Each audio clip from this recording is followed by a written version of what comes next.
Welcome to an exile. Michelle Obama is famous for saying that the first time she felt proud of America was when Barack was elected president. It was the first time. I've been proud of America a couple times, but among them was when Trump won. There was a lot of happy people on that inauguration day. Here's CNN, who also had tears on that day. Former First Lady Michelle Obama says she cried for 30 minutes after she left the White House for the last time, calling it, quote, uncontrollable sobbing. That's okay. I cried for 8 years while her husband was president. After the inauguration, and we know whose inauguration we were at. She can't even say his name. It's Trump.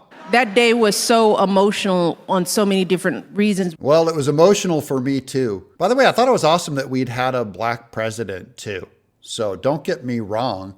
I think every president is a very interesting experiment in America's history, but they reject Trump as part of America's amazing story. We were leaving the home we had been in for 8 years, the only home our kids really knew.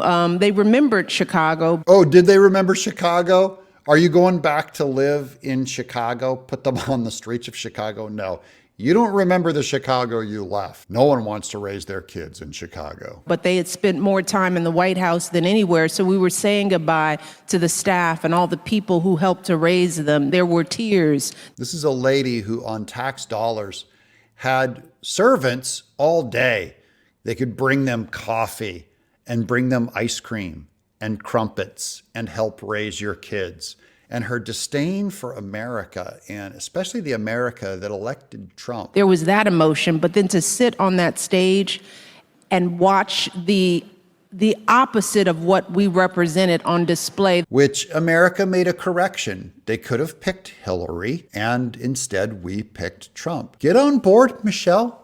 Come on. There was no diversity. There was no color on that stage. How about a former black president was on stage with Trump? And their only form of diversity that they recognize is skin color. And there's a lot of other forms of diversity on that stage that she can't understand. And she was standing there, peacefully handing off power from one administration to another. There was no reflection of the broader sense of America. It is literally the reflection of a broader sense of America that Trump won, that you go from Obama winning a majority to Trump winning a majority. That is the story. She missed it. It was sitting there right in front of her. She was on stage with it. And many people took pictures of me and they like, you weren't in a good mood. No, I was not. He stands for the part of America that you guys think are deplorables, are the stinkies, the unwashed, your servants that bring you ice cream at night. They despise Trump too.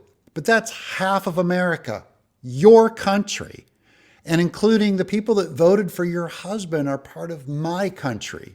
We're in it together. And by the way, that is in and of itself diversity of thought. I get how distraught you felt when Trump won, because I was pretty distraught when Obama won. As the Rolling Stones said, you can't always get what you want. I hope Michelle will come to love America the way that I love our bizarre, odd system of government, even when it's broken, even when it's on its last leg. I'm voting again. I'm Doug in exile.